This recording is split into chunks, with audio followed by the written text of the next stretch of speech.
Anyway, hello and welcome. Kind of Here she is. So, welcome to the pod. Thank Introduce you. yourself. Who is it? Who have we got? Oh, don't do that. Tell me about yourself. Why is that the worst? Like, you know, when couples say it on a Zoom, tell me about yourself. And you're like, your mind just goes blank. Well, sure you know your name. I'm Sophie. Hi.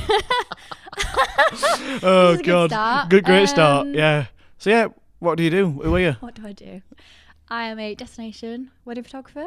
Luxury weddings, mainly. Yeah. Mainly in Italy. What's your nickname? What do people call you in the biz? No, I knew you were going to do this. People don't. Harrison does. I can't say it. You can't say it. Why? Queen of Como. Oh, this is so humbling. Queen of Como. I think that's a compliment. It's a huge compliment, but I can't say it. I reckon you can. Absolutely. You're there not. more than You're anyone I gonna know. clickbait this. You're basically True. living there next year. True. Yeah, true. So yeah, amazing stuff. So tell me, how did you get into shooting weddings? Can I just say the reason why I'm laughing is because we've been friends for quite a while. So this is weird. Yeah, it is a bit We're weird. serious at weddings, but outside of it, This setting is a bit difficult to be Yeah. this serious. a little bit. Not that we do at weddings. yeah. She's outside of panicking. I'm weddings- panicking.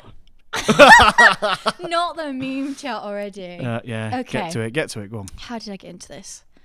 Life before weddings. Life before weddings. Yeah. We both started quite young, I feel like. So it's not like I had Well, we like met really early on, didn't we? really early on. Maybe we should talk about that as well. Maybe. Sure. Yeah. I mean, before you start of going to, because you've nodded that we're mates outside of it, and we do shoot a lot of weddings together. Yeah. So I feel like that's probably a good place to start. We actually met at a Styled Shoot, Yeah. In which, Harrogate. funnily enough, I forgot to tell you this. Okay. I was actually there recently. Yeah. What's it called? Grassfield Hall. Yes. There you go, little shout Yes. out, little plug there. Nice venue. So it was just where the bride were getting ready. So it was just like a Oh. getting ready place. Yeah, I just forgot to tell you that. So there you go. Oh, So I'm not nice. wasting everyone's time. Telling you that. Yeah, we met really early on. I think it was like one of my first style shoots. You were like one of the first videographers I met.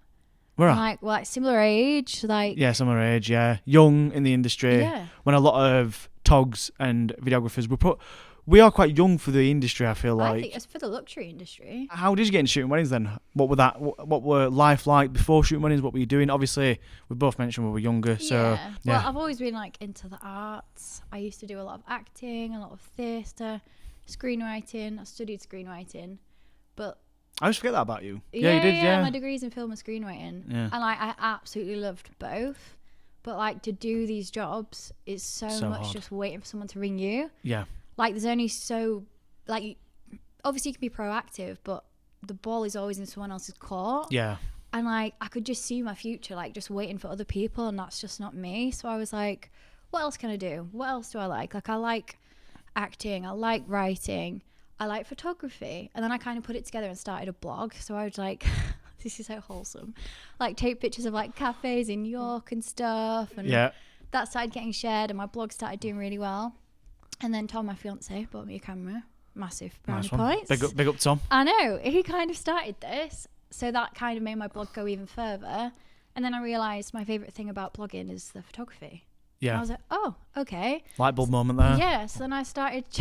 Just knock the mic for the listeners. I started charging like restaurants and stuff. Not much, obviously. Did that. Now I'm knocking the mic. Yep. This is a good start. Did that. Pros at It this. was okay. The money wasn't great. Then I started doing portraits for bloggers. Preferred that more. But Yeah. again, now bloggers, they all have a camera. So they do like content days where they all meet up and shoot each other. So again, wasn't much money in that. And I was like, Yeah. I like this, but I also want a nice life. Like how can I create a viable career? And then I thought, wedding photography. At that point in time, I'd never even been a guest at a wedding. Like none of my friends were getting married. I was like 21. Yeah. So I wrote to a few photographers in Yorkshire being like, please can I come with you? And one of them was very, very nice and said yes. And I did 2 weddings with him with literally 1 camera and 1 lens, a 50mm, my favourite. And that was it. Like I absolutely loved it. He sent me the gallery and like so many images were mine, which I didn't expect. And I was like, Oh, wicked. yeah, I was like, okay, like this is it. And then I made a website based off 2 weddings. Like I don't know how I did it. But I did it. I was getting bookings. Obviously, Proper jumped the gun there. That's Yeah. that's good. That's a I good know. thing. Well, the good thing is from acting, I knew how to have a website, how to like market myself, Yeah. things like that. Like I've always been very business minded. So that kind Yeah. of like all my skills are transferable. Like I don't regret my degree. I don't regret studying acting. Like I don't regret any of it because I think all of it has Yeah. transferred over and helped me. That's good. And then, a friend of Tom's was like, oh, I'm getting married. Can I have a photographer? Did it for £500. Yeah. Went really well. Yeah. And then I feel like everyone's happens like that. It's always like a friend of a friend or whatever. Yeah. A few people take a shot on you and then that's it. What I found really interesting there is that did no one mention weddings to you? Did you just think you had a thought, oh, I'm just going to get into weddings sort of? That just came out of nowhere. I tried like Instagram content. And how old were you when that thought came? Because that's 21. Yeah, that's really interesting because just for me, just for a bit of context, we sort of have a similar background. Although we met each other through weddings, we both, funnily enough, have a similar way that we got into the industry-ish, I guess. Yeah.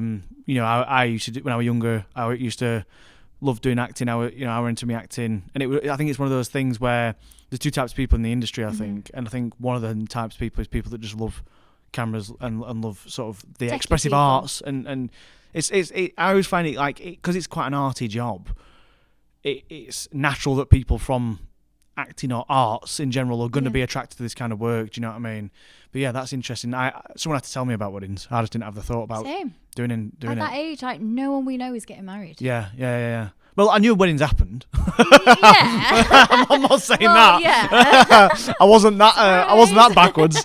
But yeah, no, I had to be sort of informed that it was even a thing. Yeah, I didn't even know that it's a job. Yeah. A full-time job. Yeah. There's loads of things we can talk about there, and I'm obviously, you could speak about getting into it for a long, long time.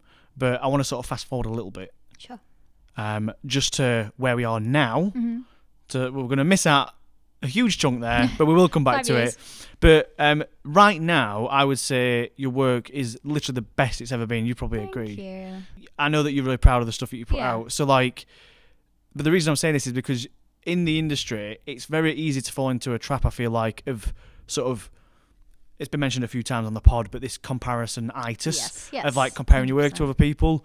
And I really feel like what you do, really, the reason why it stands out so much is because you just follow your own path. Thanks. And I really do. It's easy. You can take, two photographers can take a photo at the same moment, and I guarantee I could always spot your photo. Aww. Just because of your sort of signature style and your signature you. look. So yeah, I'd like you to sort of explain like how you got to where you are with your look and sort of your tones and your images, and like, I know your destination has a lot to play into that. Yeah. I'll let you carry on with that. Sure. My style is very soft. That's in like the focal lengths that I use and the editing. I use a lot of softening. The light that I use, like, I always work with my couples to make sure that we're shooting at golden hour. I just want my images to be romantic and timeless. I think it's really easy to like go on Instagram or go on TikTok and get caught in all of these trends. Yeah. And I just think it's not a photo shoot. Like on a wedding day, there's such a limited amount of time when we do portraits that I don't want to waste it doing anything that's not timeless, that's not going to age well. Don't get me wrong, like I love flash portraits and I'll do that for like 10 minutes at the end of the day. But it's taking you off your dance floor for 10 minutes. It's not taking you away from like your cocktail hour for like half an hour. It's like my real focus is on like, I always call it prompted, not posed. Like, I'll give you... I love that. That's really good, yeah. Yeah, I give you directions and things to do, but it's not like micromanaging. Yeah. If I'm getting you walking and talking, your natural relationship together is going to come out. It's going to come out, yeah. Like, sure. I don't want every couple to look copy and pasted. Like, some are more serious than others. Some are funny. Some are reserved. And, like, I think, obviously, I want your images to look beautiful. It depends ultimately what the couple want. Yeah. Because some couples will come to you. I know they will, like they say it to me, and I know they'll say it to you. They'll say, we want this, and they want sort of a certain... And often the things that you showcase on Instagram isn't an accurate representation of all couples that you shoot throughout the year, because it never is going to be. You put out what you want to attract. Yeah. So people will come to you and they sort of have an expectation of like what they think they want, but obviously it's important to remind them they don't need to be more posy if they're not more of a posy kind. You know, they can be more reserved, and you're just there to document the day, and that's what's really nice. I think about how you work, like you said, you know, you sort of prompt them and just let them sort of unfold. I think there's a time and a place about when to get involved, and I like to think I've got like the perfect balance. Like when you look through your gallery, I want there to be so many candid moments, and these aren't necessarily the ones that I post, because I don't just want to post random guests. Like, I kind of feel like it's not my place. Like, then I have to ask for consent. Like, I'm naturally going to share the couple stuff. That's my favourite part of the day. But in the gallery as a whole, the majority of it, I'm not getting in there and posing you. Like, I want it to be an accurate representation of the day. And the portraits, how do I word it? The portraits are, it's just a small section of the day. They're the ones that you're going to print out. Yeah. The ones that are going to go on your wall. They're my favourite part, but it has to be, overall, your gallery has to be authentic. That's a good point. That's a really good point.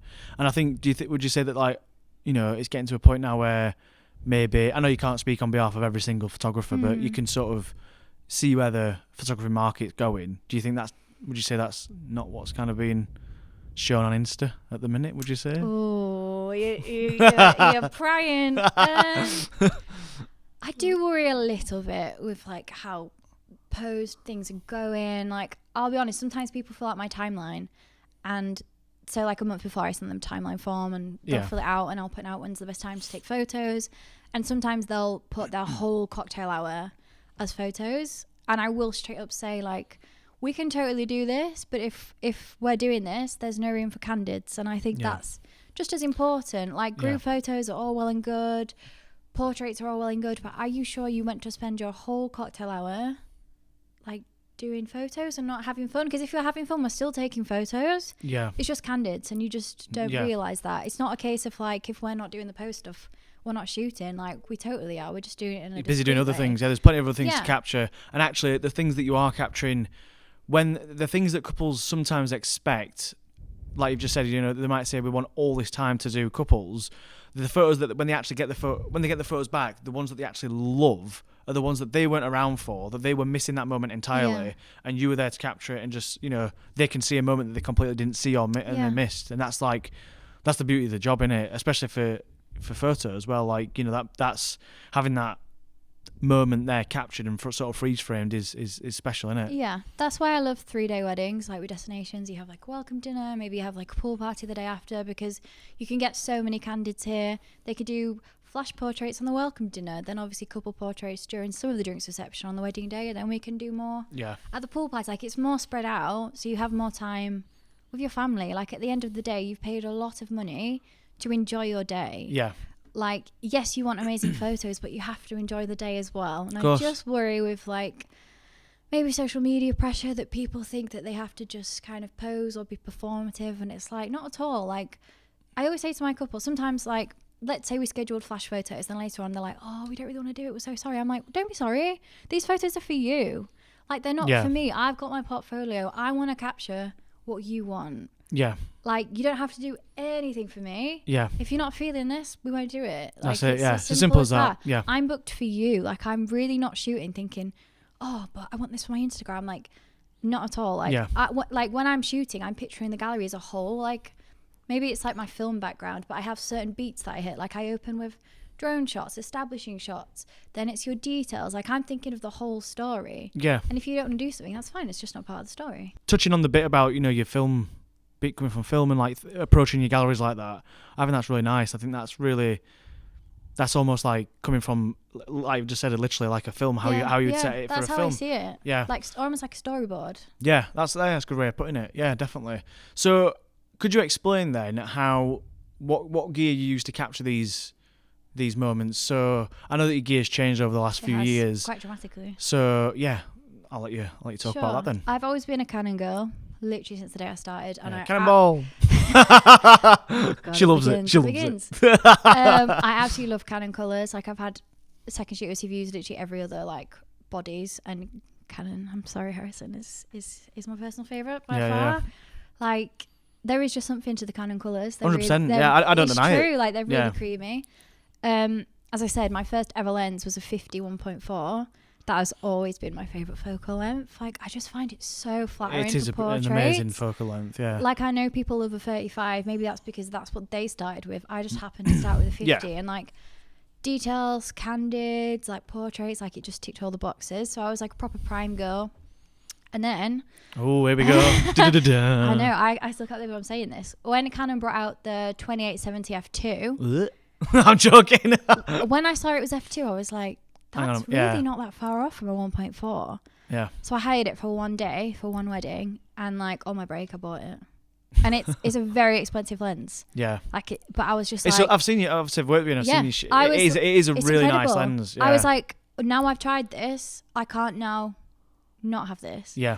Like, it's incredible. Like, just to be able to do a 28 and then a 70, like, it's so diverse. It's incredible. I still use my 50 for portraits alongside it, and I use a 135 for speeches and guest candidates, just because I love not to be seen. Like, for me, it's probably the only way to get the most, like, candid reactions is if they actually don't know that you're there. Yeah, a 135. Beautiful. I love it. That is one of my favourite focal lengths, especially for ceremony speeches. It's such a nice focal length. It's what you want to see. Yeah. It's like everything in the image you want to see without sort of getting too you too can involved. be really far away. Yeah, I think as well about going back to the sort of zoom lens thing. I think. I always say to people, especially if they're starting out, I would encourage people to start on primes. Yeah. Because the only reason I'm saying that is because I feel like this is going somewhere, I promise. So I feel like it's basically when you're starting out and you don't know what a 50 looks like, that focal length. I know this moment suits this focal length. Exactly. And that's from primes. Yeah, and that's because you've got that sort of gauge from using a prime. So when you're using a 50, an 85, and a sort of, I don't know, maybe if you want to go to 135, if maybe if you're starting out you don't have that, but yeah, you sort of have a gauge of how the image is going to look, and then when you walk into a room you can think, right, this is going to need this. So the reason I would put people off using zoom lenses initially is because they end up not taking note of what the length is at. That's a good point. Basically, I feel like they walk into a room, they'll see it, and they'll just shoot everything. Sort of like they'll sort of get it on that wide, they'll zoom in a little bit, get it on that, and they'll just sort of go to town on like what they kind of capturing it at all sort of focal lengths, rather than thinking what does this actually need. Yeah. And I would say that's a great way. And I think for you, the reason why for you it's advantageous to use what is it again? 2870 f2. Yeah, it's so beautiful. for you, for that, I feel like it's what you're wanting out of a situation, and for you know what sure. that looks like, so you can just quickly go boom boom without changing cameras, without changing lenses. You can just walk into a situation and just capture it quick because you know what you want, and you've kind of got that back experience. That's a good point. I'm very specific about what I want. I'm quite fast because I know what I want from this situation. Yeah, you are extremely gifted, I would say, at Stop. Where's this going? at not podcasts. Some of your flat layers, the images I've seen you post are amazing. Oh, thanks. There you go. Have that a bit of compliment there. It doesn't come naturally. Does it come naturally? No, I'm like you know me. I'm a really clumsy person. Like, my images might be delicate, but I am not delicate. Like, yeah. So it's took a lot of practice. I just make sure I always get there early so that I have time to mess around and to change it up a bit. Yeah, that's a good point. It is something I think. I don't know how most photographers work, but obviously working with yourself quite a lot, it is probably one of the early first things that you sort of box off straight away. Yeah, venue shots and then flat lay. Yeah. Is there a reason why? Because is that just how it goes? Just because sometimes when when bridal prep kicks off, doesn't it? Yeah, like fast. when it's getting into the dress, it goes like that. Yeah. It's like, I want to tick that off and know I'm ready to it's capture. just in the bag. Yeah, it's in the bag. As soon as things start happening, I'm free to go. All you need, all that I like to have is like the flower heads from the florist. Yeah. So like sometimes I have to set it up and then wait until they're ready to give me it. But yeah, the second it's done, you can take it off, pack it away, move on. Well, my next question. So the reason why I took a little compliment in there. Oh, I'm scared. I'm scared. My next question. It's not. Don't worry. Don't panic. It's not. Oh my God. You're not a hostage. Not yet. I mean, you nice did things. drive me. You're on my way home. So, controversial or not, we're just going to open this for open chat. Oh no! Don't panic. You make sweat. You don't need to sweat. Okay.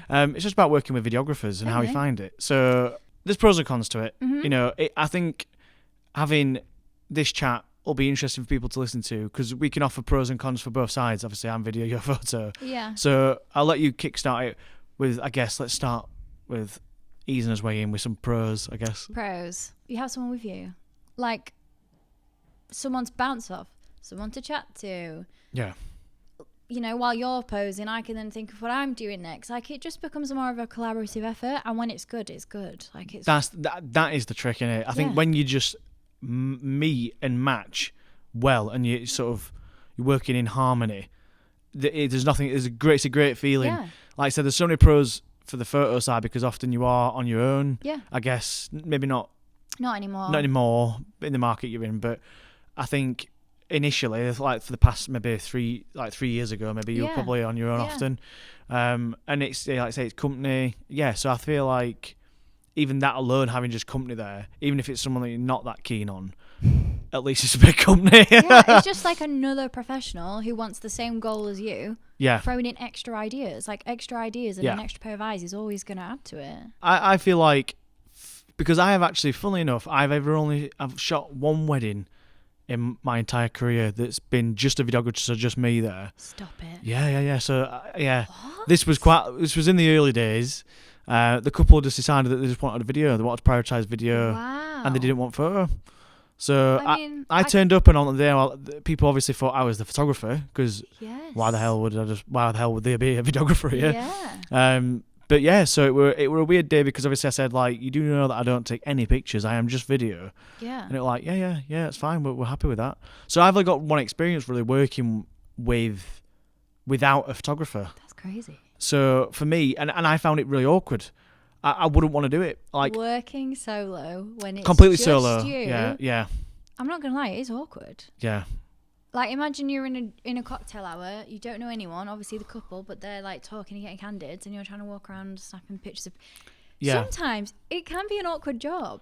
Yeah. Sometimes there are moments where it is awkward. Yeah, Like 100%. sometimes you have guests that don't want to be photographed, but you've been paid to photograph. The couple want it. Yeah. You're working for the couple, but Yeah. sometimes, guests might turn to you or go, again, and Yeah. it's a hard balance sometimes between like doing what you're paid to do, but also obviously respecting people's boundaries, because you don't know people's boundaries when you turn up. You don't know these people. And you don't know if the couple's communicated to. So I often feel like turning up as a videographer, because I think people at weddings, guests at weddings, expect a photographer, because it's like a staple. It's like, it's your bread and butter for a wedding. It's your venue, your dress, rings, and a photographer. I It think seems to they're be doing more now though. Yeah, it's getting that way, but I think I'm talking like guest perspective, like how Yeah. guests view it. I think they don't realise that there's going to be a videographer there. And sometimes I feel like, because especially these days, the sort of gear and equipment I'm using is sort of gone up. So I'm using more cameras, more tripods. Obviously, it's still fairly minimal, but a minimal footprint. They're not big, huge tripods and that kind of thing. But you're still very, at moments during like speeches, you are very present, because you've got this equipment around. And sometimes if the couple have not communicated to the guests that there's going to be a videographer or two videographers sort of walking around and, monitoring it, because that's all I'm ever doing. I'm never sort of stood, and I try and stand out of the way for that reason. I don't want to like be blocking people's view. Last week, I was working with a photographer, and she got tapped on the back by a guest, and the guest was like, excuse me, are you going to be standing there throughout the whole speeches? And she was kind of like, yeah, like I've got nowhere else to go, because it was quite a tight space. So she's like, yeah, I've got nowhere else to go. And it's like, at that point, it's like, it's really awkward, because you don't want to ruin the guest experience, but as you know yourself, you've been paid, and you've the been paid to do a couple job. want this, Yeah. Yeah. Obviously, we always try not to stand in front of people, and the good thing about photo, I can move around a lot, but at some point in time, you are going to be in front of people, even if it's just for like 15 seconds. So what are your negatives then? We had discussed negatives Working with video. with video. Yeah. She's I like, think it's it's completely personal. Like, it changes videographer to videographer. yeah. A lot of the time, there is no negatives. Well, Sometimes there is. there's a lot. Yeah, sometimes, for example, how do I say this? It's hard, isn't it? Because I think ultimately it all depends on the relationship you have with that person. And if It's completely individual. yeah, if you're working with someone that you're actually friends with, it's a lot easier, because it's like when you are friends, you can just say to that person, You get out of the way for a second. just shift out, wait a minute, like you and me, wait a minute, and, Yeah, and it's you not can have a serious. shorthand. What I will say It depends. is, for couples, to avoid any conflict, obviously we're all professionals, right? But for example, last week I worked with a videographer who used a 16mm all day. I mean, tell me about this. Now, And this is for context, an iPhone is like, what, a 35mm? Something like that. I think it goes up to 24, 28 on the new iPhones. Yeah, so it's the like widescreen. even wider than an iPhone. Yeah, the widescreen on your iPhone. Yeah, it's even wider than that. Yeah, so it's a very, very wide lens. So Insanely wide. all 16. day, this videographer was It's so... almost 16mm is almost a fisheye lens, which is like Yes. super Yes. wide. So because he got such a wide lens, it's completely impractical 100%. because he has to be so close to the couple. Yeah. So during the ceremony, he's like this close, and I'm like, please get out of the way, like you're in all of my shots. For the audio confetti- listeners, Sophie just gestured maybe like an inch away from the he was- faces. oh yeah, podcast. Yeah, he was just so, and like in confetti, he was so close, and like that became a real problem because you're directly impacting my shots. And I just think it's a very unusual choice of focal length because surely we want to be further away, be more discreet. Yeah. So that was hard, but like it is rare that things like that happen. It is just an individual basis. But as a couple, if I booked a photographer or a videographer first to avoid any issues, even though like I said we're all professionals, I would ask that supplier I booked first, who do you like working with? Who do you recommend? Because then, you know, they're coming in almost as a team. Like, you can't go wrong. They've had experience working with each other. Don't get me wrong, there's all the time I'm working with a new videographer who I then go, oh, I like them. Like, you know, if Harrison's booked, maybe I'll recommend them. Like, there was a first time we worked together, so it is fine. Yeah. But just for the odd chance that it's harder on us. And by the way, the couple will never know. They will never see it in their images. Yeah. I will never bring it to them. I just worked with it. It just made the day harder for sure. Yeah. But just to avoid that, I would just ask, you know, whichever one you booked first, who do you like working with? Who do you recommend? Would you say, because obviously you do a lot of destinations, but we'll get onto this in a little bit, but I know that you work with a lot of videographers that are based in Europe, so you work with like a lot of Italian videographers, for example. So how does that differ from like UK to Italian? Is there like do they act different? Obviously there's the language barrier and all that, of course, but like how does it work? I don't know how to word this. There is a difference for sure. Just give me the eyes. I think British people, look, we're just a bit more reserved. Yeah.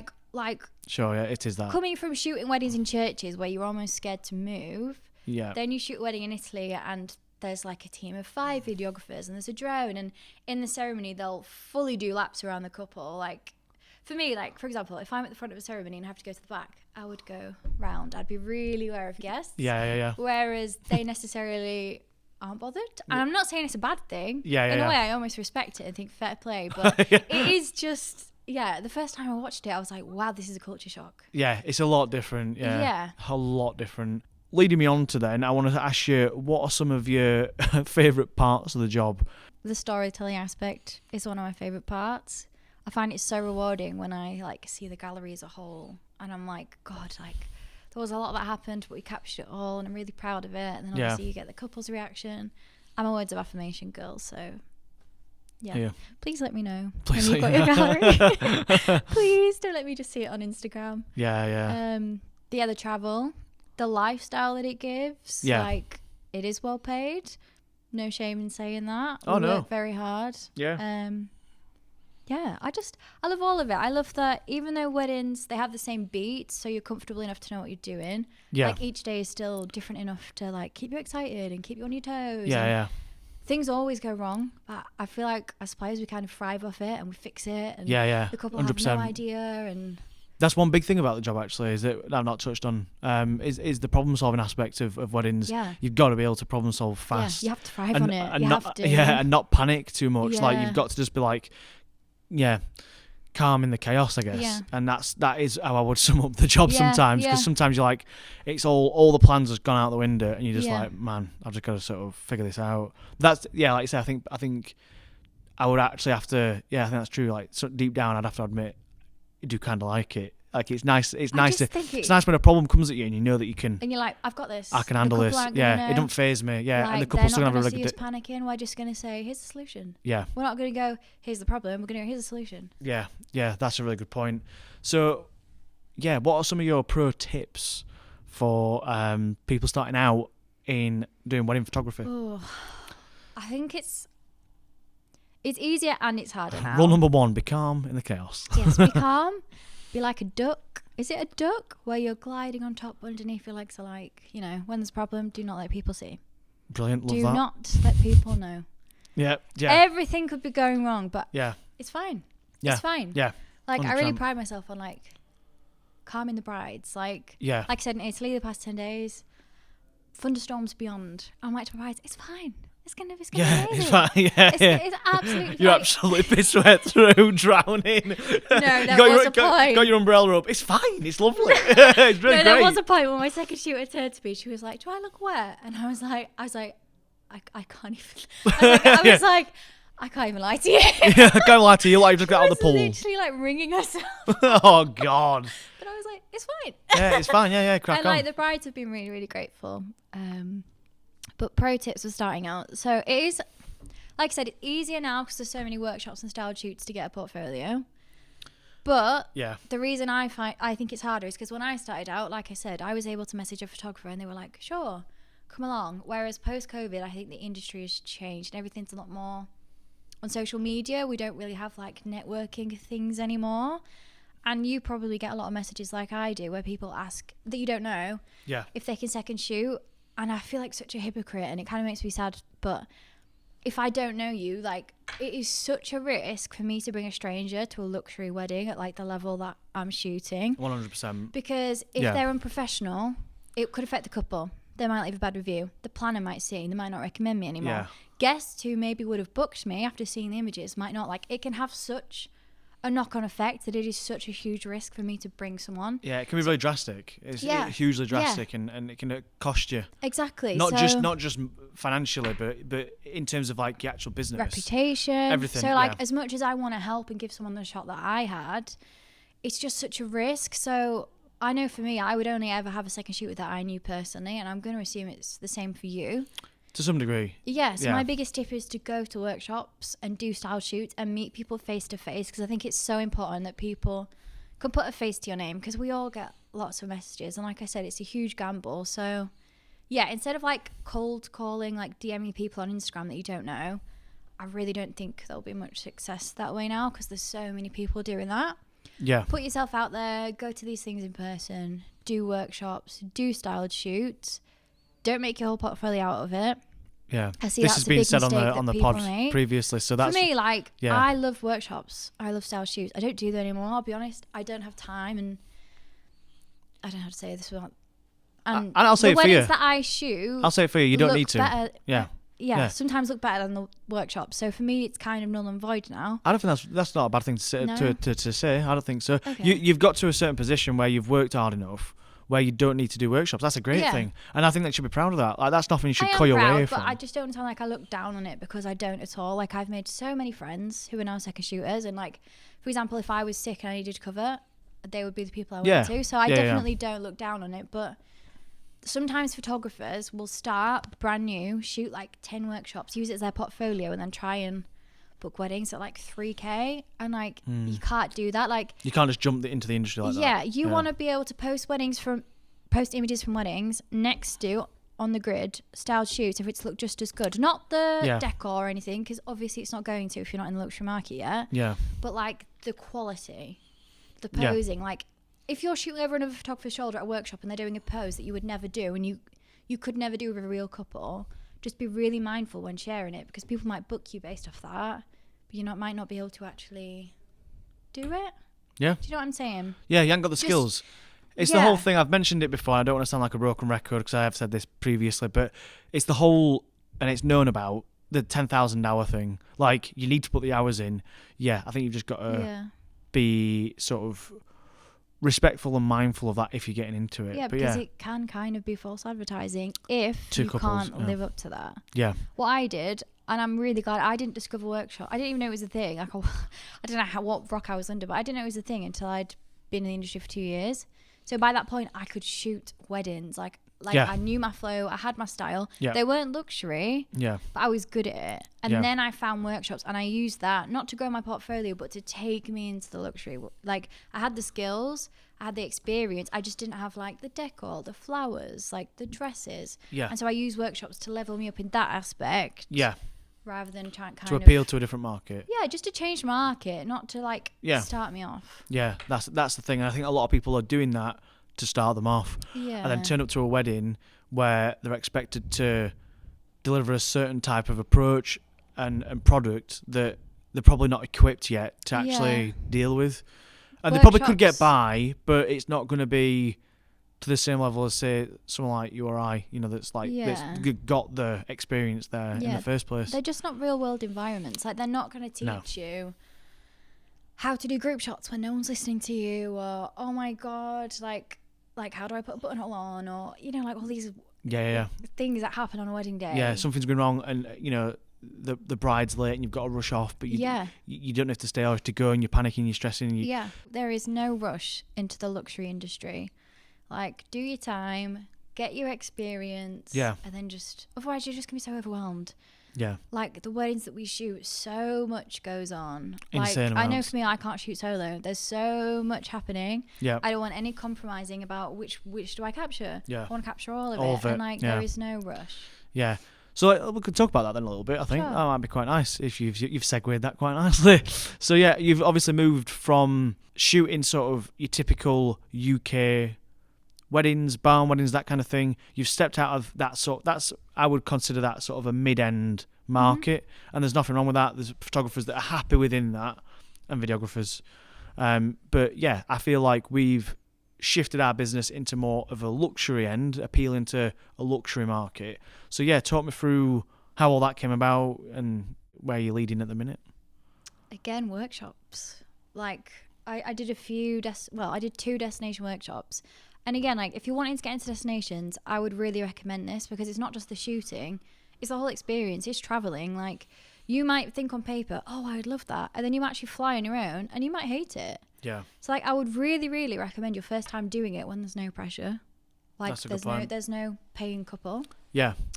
So I did 2, and like, it was like the stars aligned. Like, with my edit, I was like, oh my god, like, it was just like a perfect match. Yeah. Like, That's when Queen of Como was born. like, I posted these images and they kind of went crazy. And then this destination planner that I still work with now, shout out Loretta, I'm very grateful. She sent me this insane destination wedding. Like, Yeah. for my first one, oh my god, it Yeah. was like this castle where Tom Cruise got married in Rome, and it was like super high budget, 3 days, and I absolutely thrived. And I was like, this is it. This is it. And again, posted it, and it just took off. And Yeah. luckily, like, other planners have found me now. Like, 2 years ago, all my inquiries were through Instagram. Now it's all through planners, which is Yeah. incredible. Very, very grateful. But yeah, it really did just take off. Yeah. It's really great to see, and I think that's another question I'm going to ask you, actually. How you brought that up about this whole like Instagram game. I know a lot of people are trying to play it at the minute, and I know that it still is working. It's one of them where I think it's just oversaturated, and sure. I think 2 years ago it wasn't as saturated, so people were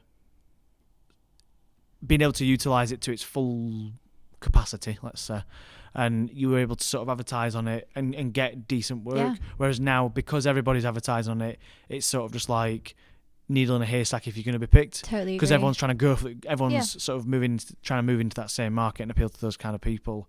But yeah, so how is it now then? So you've shifted from, because you were like smashing it on sort of Instagram and the whole Instagram ads Can I game. just say, I love the past tense. I love the past No, tense. it's going somewhere. It's going somewhere. Get ready. Get ready. Get ready. You were smashing it on the Instagram ads. Yeah. Yeah. But now, like you just said, you've moved into working with planners. Yes. So there is a nice ending to that. Yes. You didn't let me finish. Okay. Get off the Okay. podcast. Let's go. But yeah, so how is it now? What's sort of different? Is it, because I imagine it's more last minute with planners? I would say with destination, not necessarily, because people have to be considerate of guests. There's usually, like, I would say, a year in advance for luxury destination weddings. Yeah. But yeah, it's usually the planners that get in touch with me. Sometimes I have a call with the couple, which I personally really like. I think it's really important. Yeah. I did an NDA wedding 2 weeks ago for someone very, very well known, and I wasn't allowed any contact before the day. It was the first time I've ever had it where I've not had any contact, and I've got to be honest, I didn't love that way of working, because it was really hard for me to gauge like the vibe of the couple and have a relationship with the couple. And like, we have it now they've reached out to me like privately, and we've been chatting, but yeah, it's not different. I think it's important when you're doing like the content like we do, for us to get to know them. When you're doing sort of the NDA work, you don't have that same connection. No. And often a lot of the time that is what's driving it, because you know yourself, doing these destinations, it's not all glamorous, is it? No. It looks it. The amount of messages that's like, oh my god, dream life, and I'm so lucky and I absolutely love my job. But what I'm not posting is like the 3 a.m. wake up calls in an airport, the nightmare of security when they put me in the little naughty aisle and I have to get searched every single time because of my kit. You always get stopped. Always. It's always you. Yeah. It is always I me. have like 3 times the amount of kit, and you always get flagged. Like if I travel with Tom, my fiance, I'll just say to him, I'll meet you on the side. It's like, yeah. This is fine. Go get a pint, get something to Big eat. feet up. yeah. But like, you're not seeing me, in 37-degree heat in August in Lake Como, climbing it was like 3-peak challenge. Like, oh my God, my taxi stopped at the bottom of this road and was like, this is as far as I can go. And I was like, oh, cool. Google Maps says it's like a 6-minute walk. You know the steps in Whitby? This is a very specific niche. You know what I mean? Yeah. Imagine that 3 times over with 30 kilograms on my back in 37-degree heat. Yeah, insane. I was like, I actually thought I might have a heart attack. I actually went straight into like pessimistic, like, oh my God, yeah. I'm not showing that for a reason. I want to keep the facade. I don't want to show necessarily like the more non-glamorous behind the scenes. Because it is super, it is tough. Yeah. It is so important to look after yourself because it's not easy. You don't realise the impact that has on your body as well, Yeah. especially when you're shooting in the heat and you're all day, you're non-stop.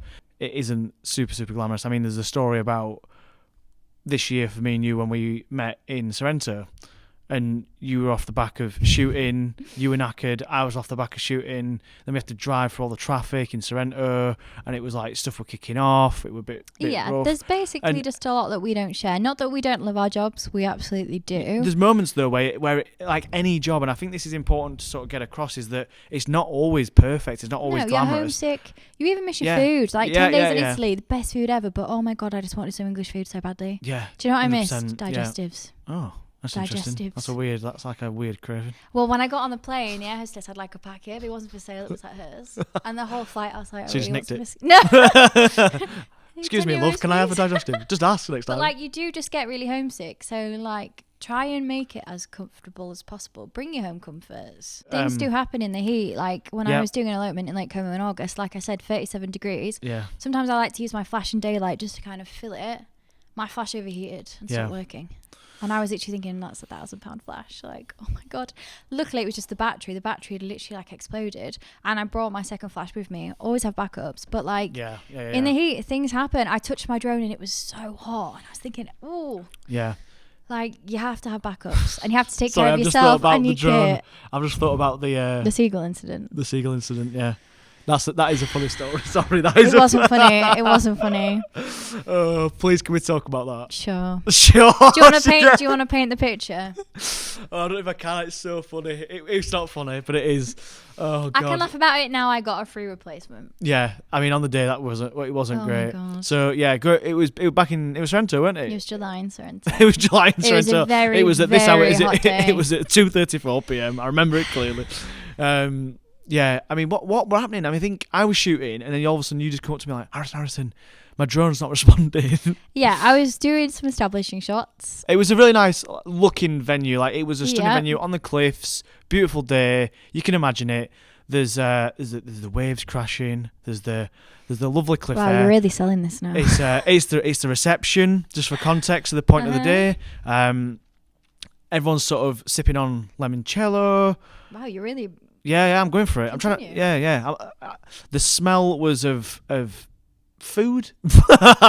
Food and Sophie's tears. Yeah. It started to rain. It wasn't. It was Sophie. But yeah. And then all of a sudden, so I'm shooting, getting some reception stuff, getting some candids. All of a sudden, Sophie comes running up. What do you say, Sophie? I was like, Harrison, what's happened? I was like, why is my drone screen blank? She wasn't smiling when she was saying this, by the way. She was freaking out. I was like, Harrison, understandably, obviously. Like, I think the first time you crash a drone is humbling for everyone. Yeah. I've never crashed it. I'm very, very careful. To this day, it is unknown. It is almost like it turned into a UFO. Because it was bizarre. It literally disappeared from the sky. It did just disappear. It literally disappeared from the sky. I couldn't see it, and I was like, it must be in the water. Like, my remote and the drone basically lost connection. Yeah. And I just couldn't see it. Yeah. Luckily, I think the issue you had that day, I mean, this is so boring for people listening, but I think the issue you had is probably you turned off the remote too soon. I think you didn't give it a chance to reconnect. Maybe. And I think that's probably what did it in. But yeah, essentially, it just went. Vanished. I don't know. It lost connection somehow. There was a big yacht there. I don't know if they have blockers. I don't know. Yeah. But my drone disappeared, and I was so upset because it was like my child. It had been all around the world. But I have DJI insurance, and they were managed to like check the flight logs, and somehow It wasn't my fault. So I got a replacement like Yeah. the next day. If they hadn't done that, I would have bought one the next Yeah. day because I had another wedding. But now I've crashed one. Yeah. I will feel less sad the next time. Yeah. The But theory it on the was day. really upsetting. It was really upsetting. The I felt so bad yeah. going home without it. I felt like I'd abandoned a child. Yeah, you Like, kept saying I that. just had the little lens cap off it in my bag. Humanised and I it too was much. You humanised I it. know. That's the biggest know, mistake. I Probably had a know. name for it as well. I know. I think the theory on the day was that A seagull. a seagull had came and taken it. But I'd had my drone Because there was lots before, of seagulls. and it was fine. But you did send circling. yours into like a seagull flight path. You make it sound like I went up to a nest. I just put it in the sky. There was no traffic. Oh dear, that's funny. Yeah. Oh, but yeah, I recovered. Yeah, I and it was recovered. fine in the end. was fine. Yeah, one of them, isn't it? You One of know. them. But you've probably got so many stories from destinations. A shout out to Brett and Trevor because you were absolute troopers. Obviously, the weather last week was awful. Yeah. We do this boat shoot on Lake Como, and I have never seen water this choppy. Normally, when it's this bad, like the boat just doesn't go. Yeah, they cancelled This it. driver was like, "No, we're good." Yeah, all and good. if they say that, then the couple can't get a refund. So like we Right. have to go on it. The videographer was sick. What? Yeah, kept being Wow. sick, and the driver kept thrown into the water. Like, but the couple didn't notice because I'm stood in front of the videographer trying to like do this, and I'm like looking behind me. And Like, they're going. and she was like, stall. And I was, she went to me, Sophie, you're on your own. And I was like, I got this. And I'm like, I hate the sound of sick. So I'm like, Cue Captain Jack Sparrow theme tune. Dun, dun, dun, dun, dun, dun. no, it was nuts. It was like I've never seen anything like it. I brought my second shooter on board. She had to sit down, like she was nearly going.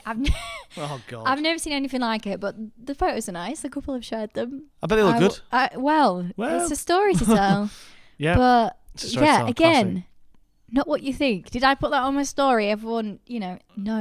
You don't hide things because it's not like we're hiding things, but you just want to. I You just think it's almost like You're putting out the wrong. back of house, front of house. Yeah. We're not going to show back of house things. Yeah. It's not there for couples and Yeah. for people to see. Like, we keep these things to ourselves. If I have a wedding on a Saturday, usually I have a welcome dinner on the Friday, so I fly on the Thursday. Yeah. So that's like Thursday to Sunday. Yeah. It's like 4 full days. Yeah. If I wanted to, I could shoot 4 English weddings, then I would never. Yeah. But do you know what I mean? Like, it's such a long time. It is. Yeah. It's the accommodation, the food, the car hire, the city tax. Like, Yeah. it really adds up. Sometimes I think people think that we're on holiday.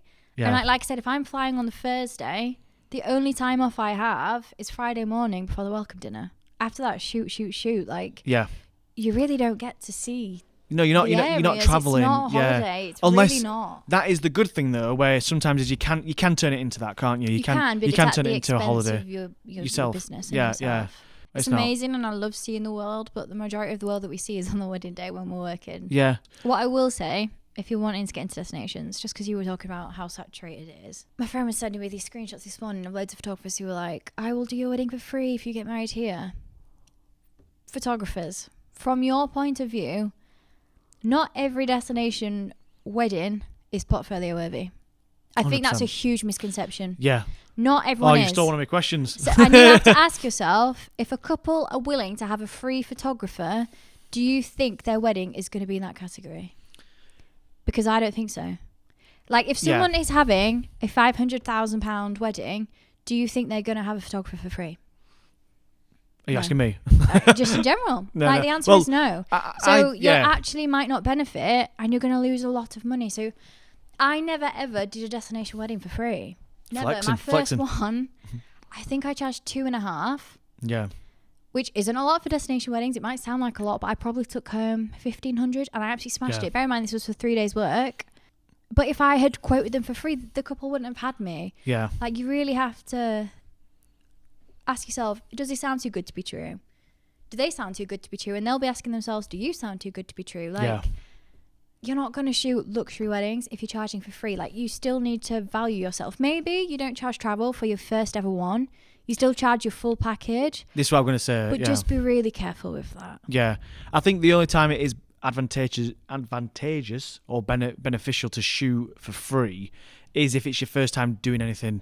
So if it's if it's your first destination and because it's still not your first wedding, you can still shoot a wedding. Yeah. So of like, course, why yeah. are you underselling yourself? Yeah. So massively. I think if you're wanting to move into the destination market, I think there is an argument to be made for shooting for free if you're not getting any bites. If you don't want to shoot a workshop, I mean, it is one of those things where would you rather invest in a workshop or would you rather invest in a real wedding and get a real experience? But here's the thing, a workshop is guaranteed to have good styling and a couple that are up for it. But you're not... Imagine you do this for free and the couple are like, oh, we're too hot, like we don't really want to do couple photos, and you've took a hit for this. Like, then there's no pressure, I think, though. I think the argument... then you've lost money. Yeah, the argument for me would be that a workshop is always going to be a workshop, and like we said earlier, if you're going out to shoot a workshop that you're paying for, or you're going out to shoot a real wedding that you're not charging anything for, you're still going to be spending money on it. So you're still spending either way. So that you can't think about that.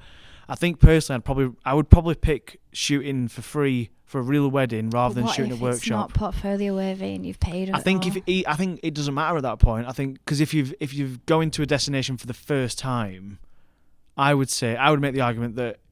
I mean, I didn't, just for context, my first destination wedding I didn't do for free. Yeah. But like yourself, I did it for 2.5, so you basically don't come back with much. Yeah, but you don't lose. That's the main point. But yeah, and there's still some value in there. Like they still invested in you. Yeah, that's it. I mean, it depends how you want to look at it. I think it depends which angle you come at it. Do you want the sort of luxury looking product but not a real experience, or do you want something that's slightly more budget but a real wedding experience where the pressure's on and you're working in the heat, whereas a workshop you can stop, you can have a drink, you can chill out a little bit. I just think just take the travel off. Yeah, there's absolutely no reason if you are a wedding photographer that you would do it for free just because they get married abroad. Yeah, maybe it's different for photo and video there then, I reckon, because I think for video, I think there's a lot of videographers that probably would be like screaming to get into doing destinations that want to do it for free, maybe. Yeah. You know, that would... Guys don't. Yeah. Trust me. Yeah. You don't, like, they won't value you if you're for free. And then maybe they won't give you the time. And the whole time you're going to be thinking, oh, I've lost money for this. I'm literally paying to be here. Yeah. Like, Good point. It also changes the intentions of when you're shooting the day, because then you are shooting for yourself, not for them. And it's just, for me, it's just not the way to start a working relationship. I've never shot anything for free.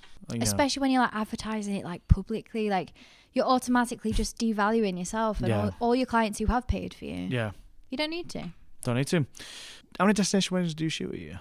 I know it changes roughly, but you do a lot. Like 15. This year was 16. That's crazy. Abroad. It's crazy, isn't it? It is crazy, but then like next year I'm only shooting 20 weddings altogether, so suddenly like 15 abroad. It sounds like a lot, but because I'm so used to it, like I'm going to the same places now, I have my set hotels, like familiarity. Yeah, like Lake Como now, especially like Chernobyl, the town, it feels so familiar to me, and like I have my favorite cafe spot, and it just feels a bit more like home to me, so it doesn't feel as like alien or intimidating. So what are some of the things that you've learned? What are some mistakes maybe, or things that you've learned along the way throughout your business? Oh, so many. I feel like if you read one of our contracts, every point is something we've learned along the way. That's a good Do you know point. what I mean? Like contracts are always been updated. Yeah. The biggest thing for me is that it's hard because when you work for yourself and people come to you wanting to pay you, obviously you want to take the booking. But I think it's so important to not be a yes person. I always try, look, people are busy. I get it, me too. But I always try and do a video call with people just to make sure that we're a right fit. I've had many a video call where maybe red flags have been presented and I've chosen to ignore them. And then come the wedding day, I'm like, this is my fault. Like, what did I expect? People showed themselves to me and I chose to ignore it. And like, if you have bad vibes on a video call or someone's rude to you or you feel like they don't trust you, on a wedding day, emotions are so heightened, it's only going to get worse. Like, I'm fully in like my like protect my peace era. Like, if you give me a red flag, if you're rude, I'm not doing your wedding. Like, life is too short. Especially for a destination wedding. I'm not flying out across the country to then have to put up with things that I don't stand for. Like, it's just not. Yeah. It's just not okay. And that's the good thing. Yeah. Like, we have that freedom. We are our own boss. We can choose who we associate ourselves with. Absolutely. Sometimes people, the first Zoom call is great. And then on the day, you know, people are stressed. It happens. But if people show that to you, don't ignore it. That's it. Don't ignore it. I will say expectations are higher. They should be. Like, totally. You ask me for this, I will do it for you. You set these expectations, I'll meet them. But you have to meet me halfway. Yeah. Weddings are collaborative. There you go. Weddings are collaborative. Like, if you want these amazing couple photos, I need you for 20 minutes and you have to be present. Yeah. You can't give me 50%. That will show in images. If you want incredible bridal prep getting ready images, you can't get ready in a dark, messy room. Yep. Otherwise, I'll use my expertise. I'll take you outside. We'll rework it. But it's not going to be these inside photos. Like, we're good at our jobs. We are. We will do all we can. But there has to be some, like, meeting halfway. Yeah. We can Compromise. only shoot what's there. Yeah. We'll make what's there look even better. But it's still what's there. I do think that your images are quite... They give off like a feminine vibe. Thank you. Which, compliment. yeah, I don't mean it in a negative way. So how did you get to that? Is there a reason for that? I think I've always, literally from day one, I always had this style. I think the pink tones are so flattering for like all skin tones. It just softens it. It's just become my style. I don't think it's too pink. No. It's just really nice and flattering. Like, I'm a proper girl's girl. And obviously, because I used to act, like, I've been in front of a camera, and I know how vulnerable it is. You don't know the angle, you don't know the edit. Like, you're really putting your trust into someone else's hands. And, like, I take that so seriously on a wedding day. Like, you're not going to see the raw images. Absolutely not. Like, I'm here to make everything softer, brighter. I want to make a wedding look as good as it can be for you. Yeah. Even when I'm, like, shooting guests, when I'm doing speeches or drinks reception, I just want smiles. Yeah. People will be like, why is she shooting me? I just want to get you smiling. Like, I want to get a nice photo of you. Yeah. If it's unflattering, or I think this will make you feel bad about yourself, it's not going in. Yeah. I would never do that to you. Yeah. Like, I just want, like, look, if there's, let's say it's a 3-day wedding, there's 1,000 images, there's going to be angles you've never seen yourself from. There's going to be some pictures you don't like. But I will never give a picture that I think is unflattering. For me, I want you to look through your gallery and feel so good about yourself. And I try and make couples feel good about themselves on the day. Like, we're proper hype people. I want that to come through in the gallery. So, like, we've got you. Honestly, when couples are stressing and they're like, oh, like, do we need to send you poses? I'm like, absolutely not. We've got you. Yeah. Like, just trust us. Just relax. Yeah. You're fine. Yeah, and you do take the saying of rose tinted glasses literally because of the tone of the images. Put that on the website. There you go. Just a little joke there for the educated lot. If it landed, if it didn't, what would it? Shh, tumbleweed.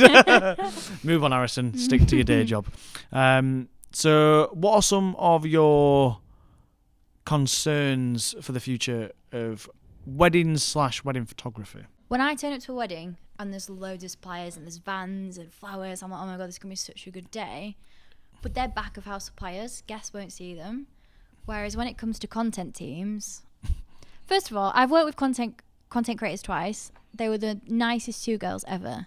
But there was no videographer there. Ooh, now, sexist. content creators make it clear they're not replacing videographers. They're totally not. Yeah. But in this instance, like these couples, videographers weren't right for them. They weren't bothered enough to invest that much. So, like, a content creator was, like, bridging the gap. Yeah. It was a great day. That's fair enough. Yeah. I think that's fair enough. Yeah. However, I think if there's 2 videographers, 2 content creators, 2 photographers, it's a lot. Carnage. And carnage. It is. I think that's overkill. It's just a lot of people. And I struggle to understand how a couple cannot feel like they have to perform if there's that 100%. many. There's like, first looks. There will be some points where they are always they won't. If there's 6 people around, It's a lot. You can't be unaware of that. Yeah, you can't be unaware, and most of the time, you will be being captured. You're not ever going to be left alone really with that. I don't think you can have very minimal time to be just present on your day with nothing being captured. And again, that's just like something I don't stand for. Like, I really, really want couples to be present. Like, my family is everything to me. If I had all my family in one place, like, oh my God, I want to have that drinks reception with them. Yeah. I want the photos, the family photos and the couple photos, but I also want the time with them. And so, like, when I'm scheduling this with couples, I'm really like, I want you to have this time. Yeah, it's important. Yeah. And I never want your day to feel like a show. Yeah. Like, it's not like, just remember, these photos are for you. These videos are for you. Yeah. Like, if we get stuff to share, amazing, but it's just not what it's about. Like, that's what workshops are for. Content creators are great, and I like you said, for that particular circumstance, it's what a you great were in, bridge in the market. It's a bridge, but when you have all of it, I just think it's a lot. Yeah, that's what I would say. Yeah, I don't think if you necessarily had video, in my opinion, I'm not knocking content creators, but I do think they offer a great. I'm not between. I'm not comparing it to video, but in a way I sort of am. It's sort of hypocritical, but I do feel like content creation is a great budget version, and that is no disrespect, but it is a budget because you're shooting on an iPhone or whatever phone you're shooting on. It's a great budget option if you cannot afford a videographer and you're not that fussed. Get a content creator. Yeah, but then the problem comes is that when the bride's walking down the aisle, you have the venue there with a phone. Yeah. In the morning, no shade, I understand you need content, but you have hair and makeup artists doing video, and like when everyone is doing it, it just becomes a lot. Yeah. And that kind of like loops back to what I asked you about this sort of Instagram game, is that in the morning now, you've not just got, and again, like you said, it's not throwing shade on them, and I get everyone's there to do a job and everyone wants to promote the work. I get it, and like behind the, when they do like the BTS speed stuff. video of like doing brides makeup, it makes sense, totally makes sense for marketing. But it's like when the bride is ready and we have a very short window. We have such a short window. And they're like, can we just get our videos? And it's hard. It's hard because there's only so much time that we have. And for clarity, there's not many hair and makeup that actually, like, for me anyway, I've not had many hair and makeup this year that have like actually jumped in and totally. Oh my God, I have such a story. Have you actually? Can you tell it? In Italy. Go on then. So she wasn't Italian, but she was European. I'm sorry, I can't remember where. And the bride messaged me the day before saying, just so you know, like my hair and makeup artist has said that they don't allow videographers or photographers in the morning, like while they're doing hair and makeup. That's weird. And I was like, I've never even heard of that. I was like, but you want photos of this, right? She was like, yeah, I do. I'm really upset. And I was like, oh, like, I was like, just so you know, like, lovely bride, like, this isn't normal. Like, I've never heard this before. And she was like, oh, yeah. We got there. They physically locked us out, right? And then I see on their Instagram stories, they're videoing the bride getting into her dress with her mum and crying in the mirror. And we were locked out. What? Yeah. So, and then the bride finally comes out. She's all ready. I probably have 10 minutes with her. I'm trying to take photos. The makeup artist goes, I need to do my video. And I was like, I was really upset because the bride doesn't know what she's missed. I always have to try and remember when things go wrong weddings, they don't know what they've missed. They've not seen the galleries I've seen. I know what she's missed. And I really care. And it was really upsetting me for the bride. Yeah. And then I said to her, it's fine. I'll send you all the photos, like everything that you need. She goes, I only use my content.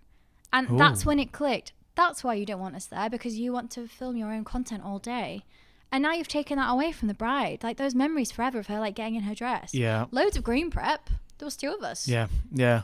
And it just made me really sad. Like that is not why we do this job. Yeah. And I just like, for what? For me, I've seen it a few times over the last few years where brides will pay for hair and makeup to stay around all day. And by the way, I think it's a great idea. Especially when it's hot. Touch-ups, change in your the hair evening. Because there's nothing worse than being...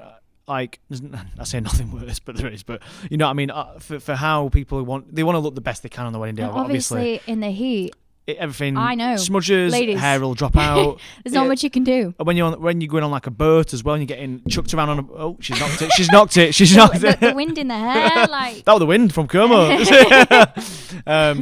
But yeah, so like when you're on the boat and like you're coming off it and your hair looks a bit. You know, it's wind swept. Yeah, a bit worse than that sometimes. But yeah, you know what I mean. Ignoring girls. You have always been somebody that is very, I would say, brand focused, brand aware, let's say. So yeah, I mean, where does that come from? What, why? To be honest, I feel like it's not that hard to think about. Like, I'm brand aware because my brand is me. Like, it's not something I have to consider. My brand is very true to myself. Like, I am girly.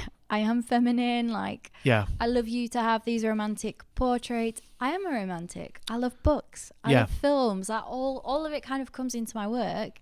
And I'm also a massive girls girl. Like I said, I've been in your position in front of the camera. I've felt vulnerable. I had to do it even on days where I felt a bit rubbish about myself. So my whole goal is to make you guys feel great. And it's not hard to do because I feel like it's just part of who I am. Yeah. So I've noticed that you are like smashing it, obviously, on Instagram. Thank you. But is there a reason why that you're not as active on TikTok? I know because for a lot of photographers, it is one of those things where, and I've seen people making like great success off it. Yeah. But I'll let you answer the question. But I think I know the answer. Is it sort of to do with like maybe your clients, marketing? For sure. It's not on there. It's definitely intentional. Like if I felt like my clients were on there, I would be on it. It's another term of Pushing it marketing. more. But Yeah. one, I just don't feel like it's very on brand. Like, I'm quite relaxed and chilled and soft spoken, and it's not really an on brand thing to me to be like, hey guys, and no hate to people who do. It's your brand, you're absolutely rocking it. But also, I just find my higher end clients, they're not on bridal TikTok. Like, they're so busy. Yeah. They're not scrolling, or they hire like high end planners who, again, aren't really scrolling. They have their network, and they found me, luckily, through Instagram. Yeah. So, yeah, it's just at this minute in time, I don't think it's something I need to put my time into. If it changed, I wouldn't rule it out. But, yeah, it's just not... It's just not necessary at the minute. I don't think so. I'm the same. I feel like I do post occasionally to TikTok, but I think this has been mentioned before, but the types of content on TikTok are not the same as Instagram, and I end up putting my Instagram reels on TikTok. I do that. Well, I've done that, and it just doesn't land as well. It knows. Yeah, it knows. yeah, exactly. I have noticed over the last year, maybe even more than that, that you've started working in more of a team. You started introducing seconds. So why did you make that shift from like soloing to using seconds? What were the reason for that? I think same with videographers. Having two professionals is always going to be better than one. Especially the weddings that we shoot, where there's so much going on. Yeah.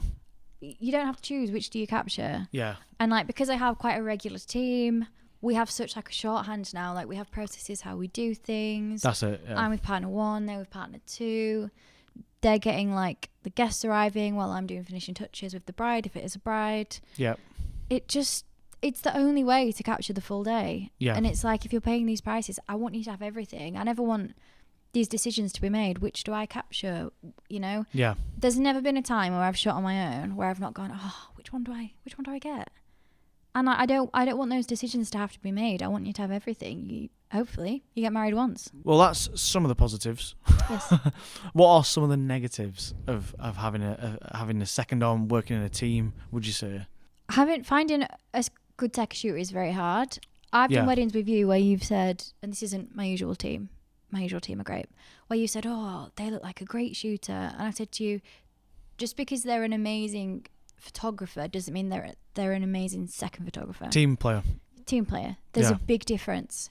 If I'm hiring you as a second photographer, you're not there necessarily to get the hero shots. You're not there to get what I'm capturing. It's the in-between. Yeah. You're there to... You need Capture to be the bread where and butter. I'm not. Yeah. It's the candids while I'm doing group photos. Yeah. It's maybe the tables if they're lit while I'm doing couple photos. Yeah. It's all of these extras, and you can't be thinking of your portfolio and of yourself. You have to think of the gallery. And I think quite a lot of people second shoot for the portfolio. And that's when the gallery lacks, because they were trying to shoot over your shoulder and get what you were shooting. But the team I have now do not do that. They will do all the bread and butter shots. They're amazing. I'm literally in the air with walkie-talkies thanks to your advice, which is great. But great finding great someone tool. who's right is hard. It is, because they're representing you. So I guess for someone listening that's thinking like, how can I be a really good second then? How would you tell them to be a really good second? What would you say? I would look at full galleries from that photographer first of all. Really try and understand what they want from you. Their focal lengths, do they prefer landscape or portrait? I'm a portrait girl, shock horror. And just like work hard. Like, someone said to me once, a second shooter will never care as much about that wedding as you do because it's your booking, and that doesn't need to be true. Like, this is that couple's one day. Work really hard, be on time, be professional, dress appropriately. Yeah, that's a big one. Because if you impress a photographer, you might get so many more opportunities. Yeah. Like, if you do an English wedding with me and you impress me, you'll absolutely be the first person I ask to go abroad. And then that's such a massive opportunity for them as well. I think some of the things, what would you say of things to like 101 do not do, avoid this? What would put them in really bad stead? If they were promoting themselves at your wedding, it's such a no-go. It's so disrespectful. I think, to be honest, like the whole law of working with a photographer or a videographer and second shooting, it's not really spoken about that much, is it really? Like, maybe not. I don't think it is. Like, people do it a lot, but I think the expectations needs to be clearly outlined from the get-go. Agreed. From the lead. Agreed. But I also think that some of the responsibility is on the second to be asking the questions as well. Yeah, so, like, use your initiative. Yeah, 100%. Yeah. So we'll carry on what were you saying about some of the things to definitely avoid. What would you... Yeah, don't promote yourself. Do not post the images until the gallery's been delivered and you've got the go-ahead from the photographer. You might never get the go-ahead. Some of my weddings are NDA. You can't share it. You'll know that when taking the booking. Yeah. What else? I guess just like make sure that your kit's in order. Yeah. Make sure that you dress professionally. Just make sure that you're representing them in a good light. Yeah. Like, you're doing the best for the lead, really. That's what you're trying to do. it's their business and it's their name, and it is scary, especially if you work with someone new. Yeah. It's very scary trusting someone else because they're in a location that you are not. Yeah. Like they are you for the day. Yeah. So whoever it is, even if it's my regular seconds, when I sit down and eat, I go through all their images and I go through all of mine just to be like, is there anything we haven't got? Yeah. Because it's never too late. It's too late when we leave. Yeah. So yeah, another tip: always check your images. Yeah, always. There we go. Always. Do you... I know when I have seconds, I sort of like... I have a bit of a call pre and post. Sort of... Well, the pre-call is sort of going over everything, the timeline, and I'll sort of say roughly what I expect from them at certain points. So it's sort of like a bit of a document they can refer to on the day, check it and be like, tick, tick, tick, Yeah. I've got this. I mean, we don't have a call because obviously with destination weddings, we have a lot of time to talk through it. Like when chat. we're there. Yeah. But I use this app called Trello. Do you use Trello? Never heard of it. It's so good. So on it, I have like the address. I have a full timeline. It's like a checklist. So as you go along, you can tick it off. Yeah. And then I have my timeline and their timeline like split up. So they can check off like exactly where they are. Yeah.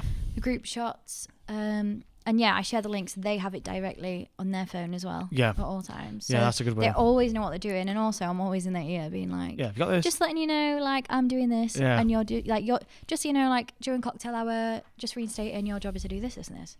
Yeah. Yep. Yeah. And then, like, have you done this? Cool. I'm doing this. Like, yeah.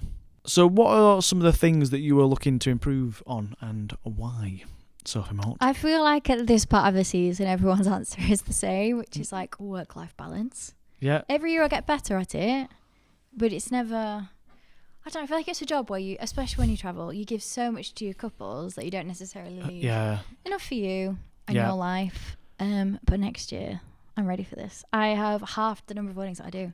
That's really good. Like That's a great place to start. And So how many really shoot next year? 20, did you say? 25? Between 15 and 20. I'm at 15. Okay. So the books are ready to close soon. There you go. June is already Everyone closed. get booking if you're not already. There you go. That's your cue. Yeah, but yeah, I'm really ready. Like, very happy where I am, like, with work, and I'm just ready to be home a little bit more. And when I do travel, I can decide, maybe I'll add some extra days, like, for myself. Because you've got that wiggle room. Yeah. Whereas when you've got an editing queue, I never have a big editing queue. I absolutely smash the editing. Yeah. I'm not going to lie. Yeah. But if I have much less weddings, I can go, do you know what? I'm going to have this day off in Lake Como. Yep. To myself. Yeah, why not? And Treat like, yourself. That's part of it. Like, I want to travel. I want to see the world. And yeah. That's that. When you can get the balance right, it's bloody beautiful. Yeah. It's what you want. It's why you want to do it. I feel like I've grafted for 5 years, and not that I'm not going to graft next year, but yeah, I'm going to have breathing room. That's it. Yeah, you can enjoy it rather than it just being sort of this intense season. Not the bridge. Because if you think about it, like, if you work in an office and you have an off day, you can have an off day, and the next day pick up the workload. Like a bit more. Yeah. Each wedding day we do is their only day. It's our only chance to cover everything. Yeah. To fit it in. If we're ill, we've shot a wedding where we're both ill. Yeah. You just have to do it. You just have to get on with just it. crack Like, on. there's nothing you can do. Yeah. And it's a lot sometimes. It is a lot. It's the best job ever, but when you're a destination, the season is so seasonal. Like, it's a short window where it's really, really intense. Very intense. Love it. But also, I'm really excited for next year. I feel like we've both earned a bit of a rest. Yeah. We've built these foundations. Now we can kind of enjoy it. Thank you so much for coming on the pod. Thanks for having me. Appreciate it. It's been amazing. I've loved it. I hope you've enjoyed it. It's been nice chatting. Not been too painful. Probably forgot the mic was there once or twice. Yeah, we've had a few Rocky Balboa moments. But yeah, no, thanks so much. Where can people find you, Sophie? Let them know. Instagram, Sophie Mort Photography. Website, sophiemort.com. I mean, that's the main place. That's where I'm at. And you're not on TikTok, really? So I mean, I am, but it's just I've just reposted reels. Like, yeah. Fair enough. Well, yeah. Cheers. Thanks a lot for having. Not me. Thanks a lot for coming on. You're welcome. It's all right. See you later. Bye. There we go. Ciao.